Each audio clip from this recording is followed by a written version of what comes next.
Senator Gordon is recognized. Mr. Chairman, Mr. President, thank you very much. I'm actually standing here with mixed emotions at the moment. All of us are, I believe. So I wonder if my good friend, Senator Cayetano, will yield just a few questions.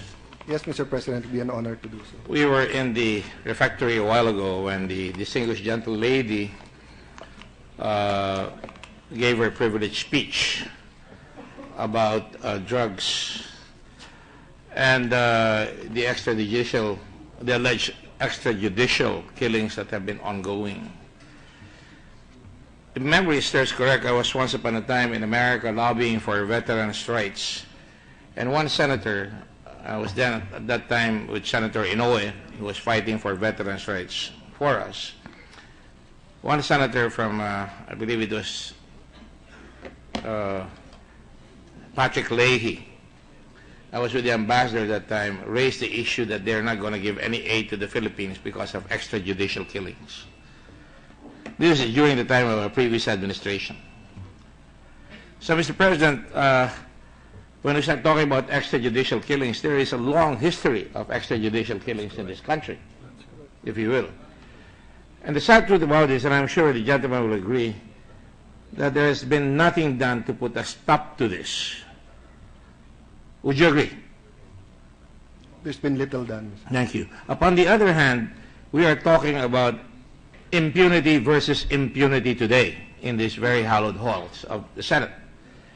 Allegations that there is impunity in alleged extrajudicial killings, and the fact that we are reacting and we are seeing a phenomenon in our country that has not been seen in a long, long time. A president has been elected with 6 million votes majority, precisely because he spoke out against the impunity of drug proliferation, of corruption, and now he's addressing it.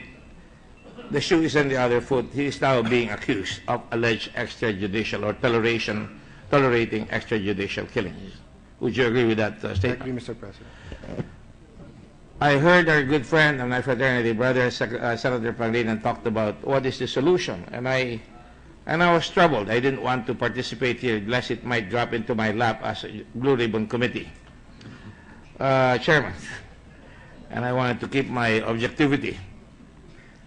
But the fact remains is that we have been pounded in this country by apathy, by negligence, by our ability to solve the problem. We know how to fix the blame, but we don't know how to fix the problem.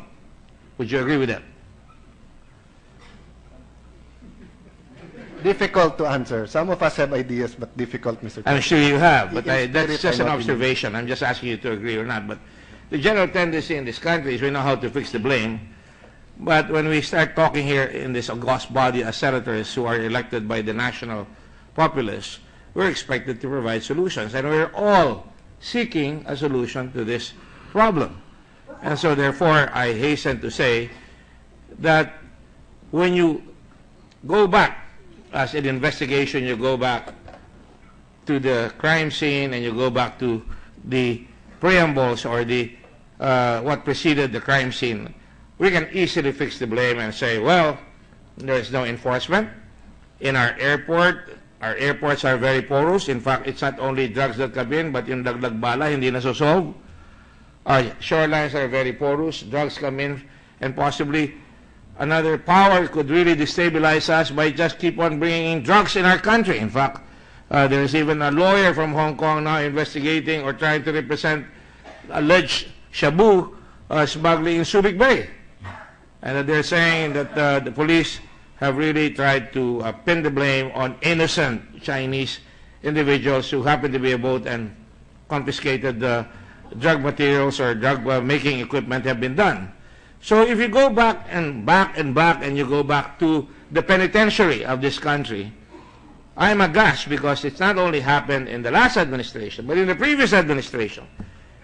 You know, people, there are drug pushers there are criminals out there who are being given special privileges. Jacuzzis, women in prison, weapons, money, you name it, they have it. Isn't that correct? Correct, Mr. President. In fact, Your Honor, in the past, people are being allowed to escape from jail to kill people. When I was in the Senate, There was a drug lord who allowed somebody who was allowed to control practically the prison, and a judge was killed. And it landed on my lap, and we were able to find out from the police if they want to solve the crime, they were able to pinpoint the drug pusher or the drug lord in Congress who was already in jail. And so up to now, they're still able to, sa Tagalog, nahahasik pa sila ng lagim at dilim sa ating bansa.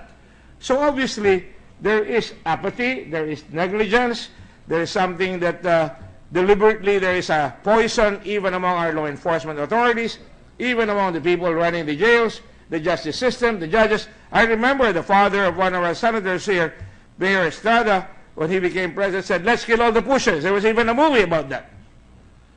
There was even statements made by the good president at that time saying that there are hoodlums and robes.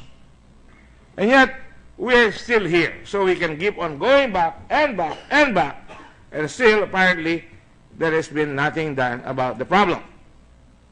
And so, Mr. Chairman, it behooves us here today, as I said a while ago to our good friend Senator Villar, you know, ever since I've been in the Senate, we keep praying and we all try to invent a better prayer than the last prayer the day before.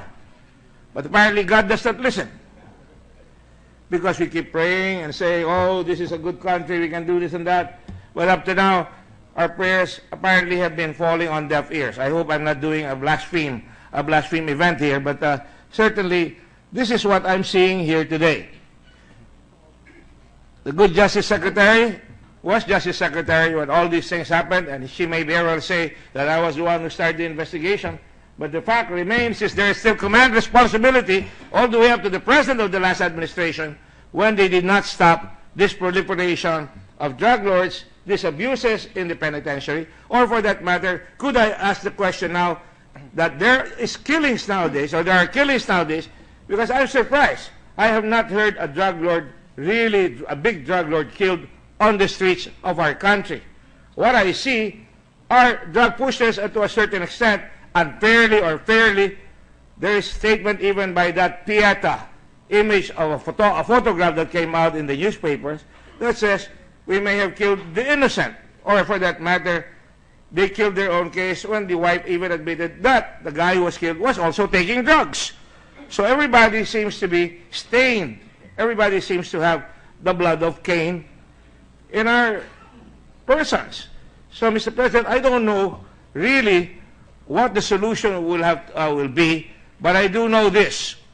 We have to start somewhere, and if there is a reduction in crime today, as the good gentleman from the Give would have us believe, the fact remains is there are also, and there's also an uneasy feeling even amongst us, even among the people that want the pushers eliminated, that we are on a very slippery situation when people are being killed everywhere and nobody knows who's doing the killing, and we just say vigilante killing. When in fact, you can very well ask the policeman, bakit alam nyo ngayon bigla na nababaril nyo at sinasabi nyong pusher yan? Were you handling them before? That question may very well be asked, isn't it? And I think we will all agree to that. Even whatever party, whatever president we had, we may very well agree to that fact. And so, Mr. President, there are processes here. To the good gentle lady, and I hope she doesn't misinterpret me, when we accuse the police of something, we must be ready to present the evidence. And you don't have to, Your Honor. I accepted, and I did not ask for the Blue Ribbon Committee. I accepted it out of duty as a senator. But the point is, I am not a policeman who will investigate. I'm just here to go in aid of legislation. And when I look at the situation, Mr. Chairman, is it not true that we have, a law? We do have a law, Republic Act 8551, that when a policeman is involved, when a firearm is discharged, there is that automatic provision that automatically an investigation must be conducted by the Internal Affairs Service. Not by Human Rights, not by the Senate, but by the Internal Affairs Division. We crafted that law here. I was not part of it, but it was crafted before me. Is it not right? That's correct, Mr. And so therefore, we should allow that law that was crafted in this Congress to take its course. For example, we don't have to go far, Mr. Chairman, Mr. President. When a policeman is involved with somebody who's already in handcuffs and a firearm is grabbed, there is a smoking gun right away. No one is going to believe that a guy, especially in this atmosphere where people are being killed, maybe it can go 50-50. The guy says, I'm going to be killed. I may as well have a chance where he grab his gun. But upon the other, when there are 3 policemen holding him and in his handcuffs, it is unlikely that he would grab the gun. And so therefore, he would be killed. Isn't that correct, Mr. Chairman? Yes, Mr. President. So you see, Mr. Chairman, where is the Internal Affairs Services in this picture? Perhaps that is the question we should ask. Perhaps we should ask the PNP head by the name of Bato or Colonel De La Rosa, not to be Bato in coming out with an investigation. Not to be niggard, not to be kuripot in coming out with an investigation, that in these areas where there is a chance to find out whether the policeman had properly discharged their firearm or killed somebody, that he has to explain and that immediately there must be a report. And that all these vigilante killings must be investigated nonetheless, and we should not just, wipe our hands clean of it.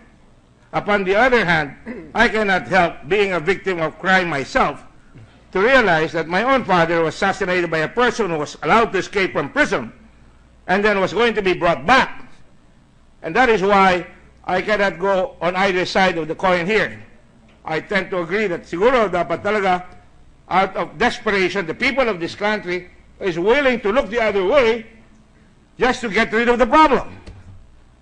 In the same manner, I'm not ready to look at the other way to say we will have the death penalty when in fact I heard here instances where we say there's very little judges, there are very few fiscals, and the investigation, and I heard you say there's only one additional crime laboratory that is now going to be added, and that is why I worry about the death penalty. I'd rather have that guy in jail rather than make a mistake in the investigation.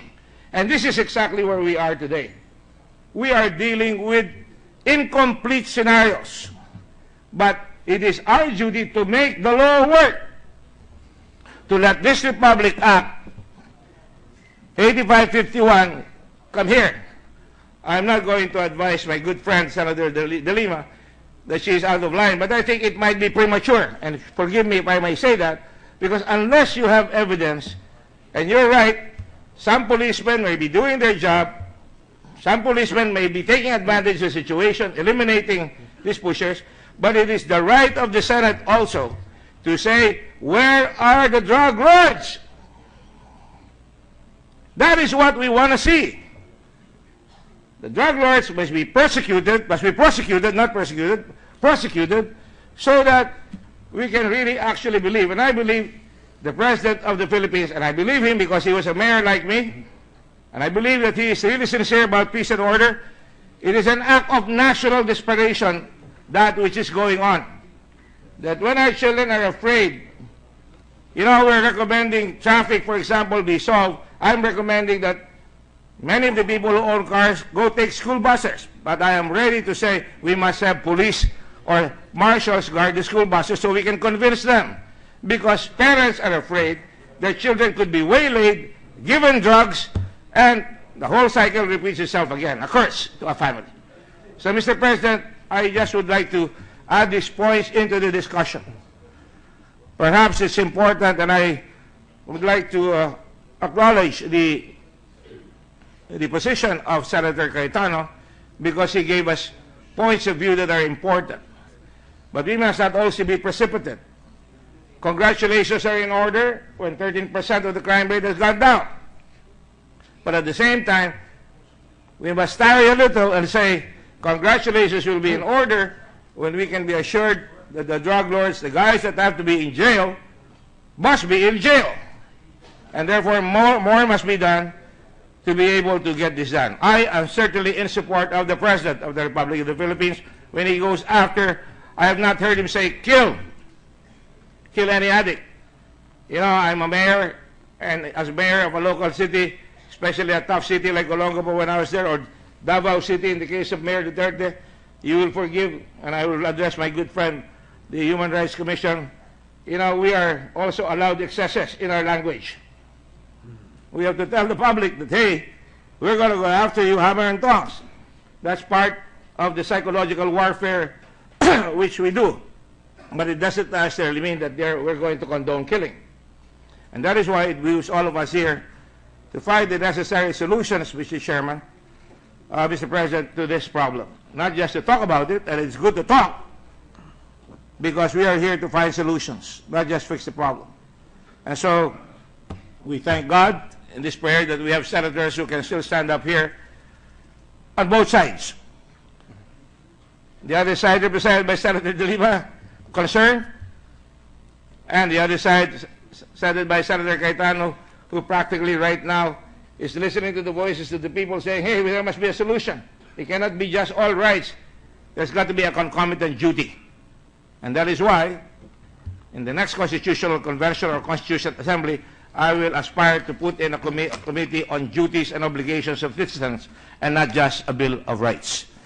Thank you, Mr. Chairman. Thank you, Mr. President. I hope I did not tax your patience by delivering that long discourse. Mr. President, Senator Cayetano. I'd just like to assure Senator Gordon that the drug lords are also being addressed. Some of the police identified, some of the mayors identified, they might not look like drug lords because you might not see their airplanes, yachts, etc. But I totally understand and feel the same way that eventually this crusade has to include the people who are pulling the strings, not only the people who are selling. But let me say that this is phase one, and getting the drugs out of the street is much easier if you go against the pushers underneath. To balance that with the human rights, as lawyers, all of us here were taught that it's better to see 1,000 guilty people go free than to unjustly jail one innocent person or kill one innocent person. But may I just remind our colleagues, when this famous quote, as this famous quote is being repeated, when it was first said, there wasn't synthetic drugs yet. Wala pang shabu. Diba? So it is still valid and we should still follow it. But let me amend it in this way.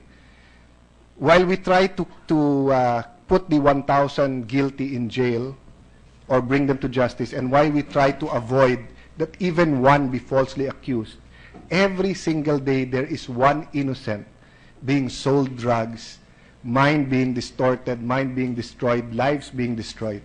So in an ordinary crime, karnaper ako, senator ba may-ari ng kotse, it's easy to say he's innocent, I'm guilty. But in the crime against drugs, every victim is an innocent victim, you know, that we cannot ignore. So let me stop there and thank our colleagues for arguing passionately, and maybe we can find a common solution, Mr. President. Let me just state, Mr. Chairman, with your permission again, Mr. President, that I am not a critic of the President at the moment. But let me just state also that the President has taken a huge step that no other President has done. That is to identify 5 generals, whether fairly or unfairly. It sends a huge signal that nobody will be exempted. The very fact that mayors, as we saw in the refectory a while ago, and his son are being presented before television is, I think, very important, because we're dealing with the perception of extrajudicial killings, but also dealing with the perception that big fish, like generals, are now being accused by no less than the President of the Republic of the Philippines, which is a good sign, at least as far as I'm concerned, with all due respect, for democratic principle or democratic rights. When those 5 generals were unmasked by the President, I heard, and I'm not going to call them bleeding hearts, there's some of them were saying, hey, you violated the rights of this general.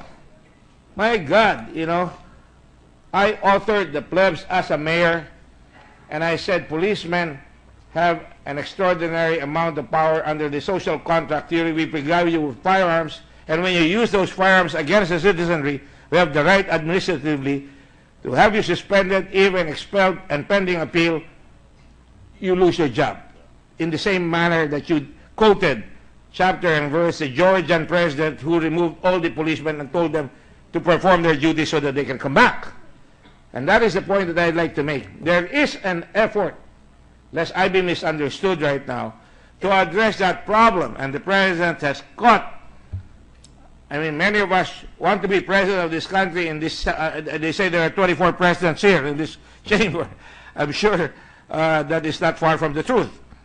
And I will not be a hypocrite, but I can tell you that as far as I'm concerned, when the President of the Republic unmasked 5 top generals and say, I'm laying it on the line, and 2 of them are going to be charged according to the National Police Commission, and I hope it goes on, that will be a great day in this country, and I'm pretty sure that nobody, including congressmen, senators, or even cabinet members, or governors and mayors who are involved with drugs, will be able to sleep nights, because now people will know that it has been done to the big guys, and therefore it's a time for the poor to have their day in court and to get justice. Thank you very much.